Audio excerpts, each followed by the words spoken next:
Morning po sa ating lahat at isa na namang bagong video ang pag-uusapan natin sa Small Church Tech and Tips.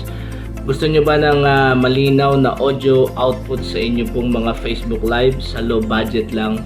So tuturo ko sa inyo kung paano kami nag-umpisa gamit ang ating pong mga cellphone pero quality naman yung magiging output ng sound dito.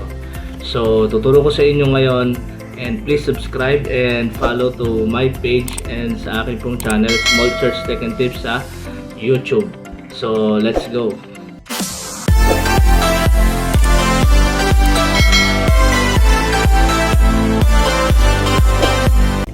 So, itong share ko sa inyo ngayong umaga ay isa sa ginamit ko nung umpisa. At sa mga di pa nakakalam ng OBS, nung natutunan ko si OBS na yung aking ginamit. So sa mga di pa kaya yon, pero tuturo ko rin yun sa ating susunod tutorial. Ito ay budget meal at quality yung sounds. Gagamitin lang natin cellphone natin tapos may app lang po tayong gagamitin. So ano ba yung ginamit ko? Una muna sa hardware na ginamit, siyempre kailangan natin ng jack. Diyan, jack, yan. So ito pong jack po na to, ito ay ginagamit din sa gitara, pwede yan sa yung mga common na jack na ginagamit natin na mono, no? And also bumili kami ng ito ay iRig, meron ito sa Shopee. Alam nyo ba, makakabili nito 100 pesos. So ito yon, tatlo yung ring niyan. So at meron pong input dito sa guitar. Pero gagamitin natin to sa ating cellphone. So paano ba to ginagamit? So yun yung tuturo ko sa inyo ngayon. Okay, so paano ba to? Bali itong jack input na to. Syempre input lang natin dito. And then yung kabilang dulo sa ating pong mixer, yung ginagamit natin na sa mic natin. So at eto namang kabilang dulo sa cellphone nyo lang. So ganun lang siya kasimple. Papakita ko sa inyo. So ito ulit yung mixer natin. Ayan. At ito yung ating jack, yung kabilang dulo ng jack. Pwede nyong isaksak dyan sa output kasi yan, output yan, main output. So ito meron kasing XLR at saka merong jack, ano. So ito ay isasaksak pwedeng left or right, depende sa inyo. So saksak nyo lang dyan, tapos yung kabilang dulo, ito yung iRig ay sa inyong cellphone or pwede rin sa inyong laptop. Pero dahil cellphone nga gagamitin natin, may tuturo ko sa inyo na app. So saksak nyo lang sa dulo ng inyong mga cellphone sa may earphone, kapitan ng earphone. So guys, ito yung app na tuturo ko sa inyo. Punta lang kayo sa inyong Google Play Store at tapos i-search nyo lang po yung Camerafy Live. Yan, para po makita nyo po, yan po yan, yung kulay pink po na yan. Tapos i-download nyo lang po yan, free lang po yan, ano po, pag po din-download po ninyo.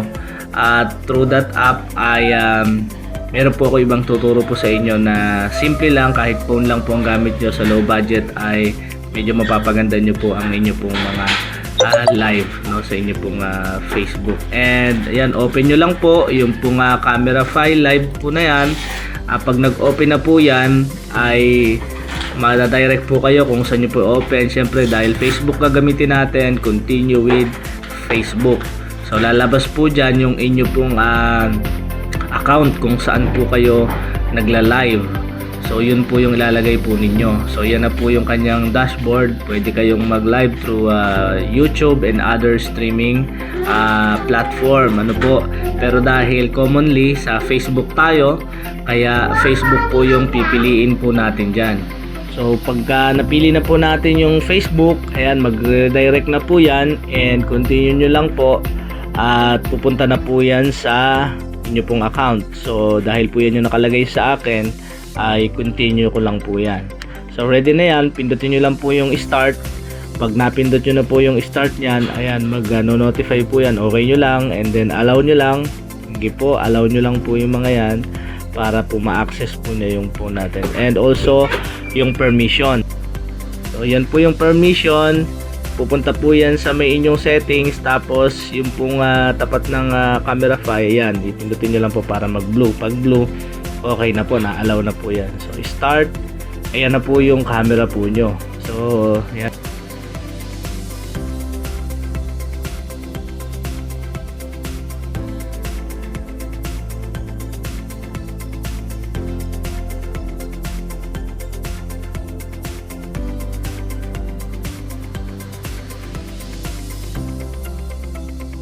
So yon guys, pag na-access nyo na yung camera na yan, ay swipe nyo lang yan, and kung makikita nyo yung taas, yan dyan sa right side, yung kulay pula po na yan, makita nyo dyan po yung mic at nasasagap nyo yung boses. So pag po nilagay nyo na yung earphone nyo, masasagap nyo po yung boses po dyan. So dito naman sa baba, sa may effects, pwede kayong pumili dyan kung ano yung gusto nyo before your live. Ayan, pwede nyo pindutin yan, preparing for live broadcast. Pwede nyo ring i-edit po yan. So habang naghihintay, pwede po yung ilagay. Tapos pag pinindot nyo po uli yan, mababalik na po yan sa inyong main camera. Actually maraming features tong camera file live, pwede nyo po itong i-purchase. And para magamit yung ibang features, para na rin kayo naka OBS na mobile ang inyo pong gamit.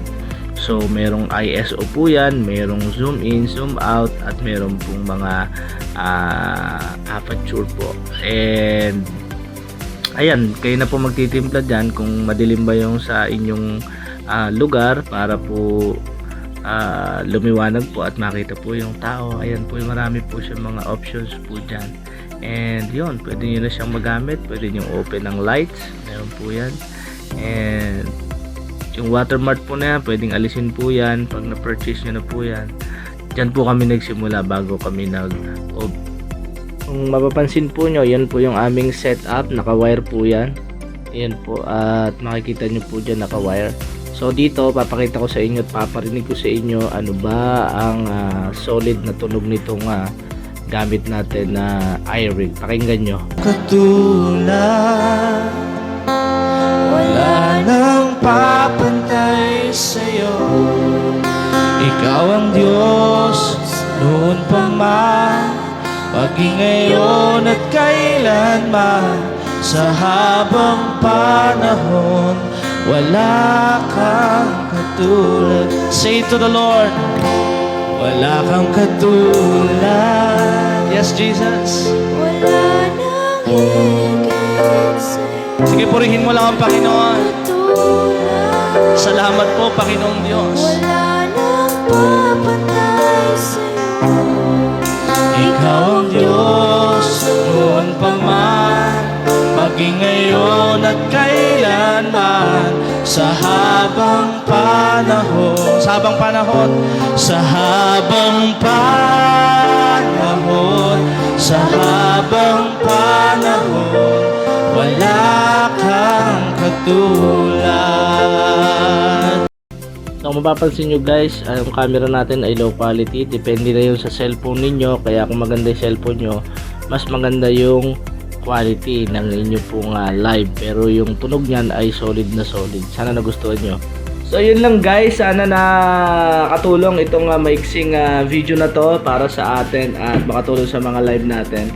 So gusto nyo marinig yung ibang sample, pwede kayo punta sa aking reels dyan sa PS Joseph. And paki-help na rin, paki-support ang ating page, paki-follow, paki-likes, and share nyo po ang mga videos para sa mas marami pang makapanood dito at makatulong sa inyo.